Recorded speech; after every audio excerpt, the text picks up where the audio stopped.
Medici all'attacco del governo, la finanziaria non piace ai camici bianchi che hanno annunciato uno sciopero per il prossimo 20 novembre. Nella legge di stabilità infatti non c'è il piano di assunzioni che era stato promesso. È un segnale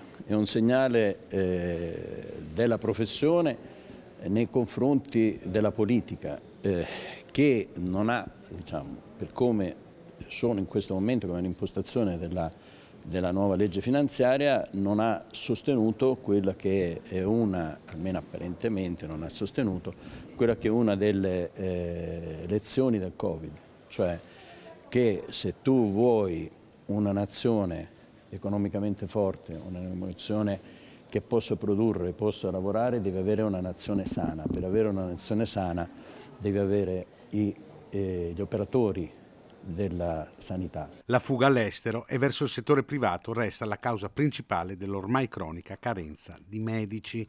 In Veneto si stima che per ogni professionista della sanità che arriva dall'estero, 4 se ne vanno perché il settore pubblico non è più attrattivo. Si sta verificando una cosa che qualche decennio fa era inconcepibile, cioè qualche decennio fa per un medico e credo anche per un infermiere, il massimo dell'aspirazione professionale era quella di entrare nel Servizio Sanitario Nazionale e soprattutto entrare in un grande ospedale.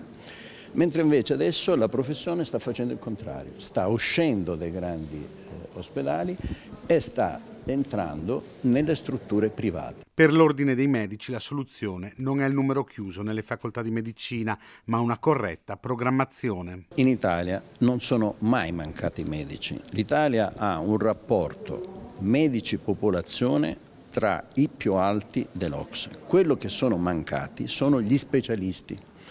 Perché qua ci si è dimenticati che prima del Covid noi avevamo il cosiddetto imbuto formativo, cioè di medici laureati ma che non erano riusciti ad entrare nelle scuole di specialità o nella scuola di medicina generale a causa dei tagli orizzontali che erano state fatte negli anni precedenti, dal 2008 in poi, di 18.000 medici.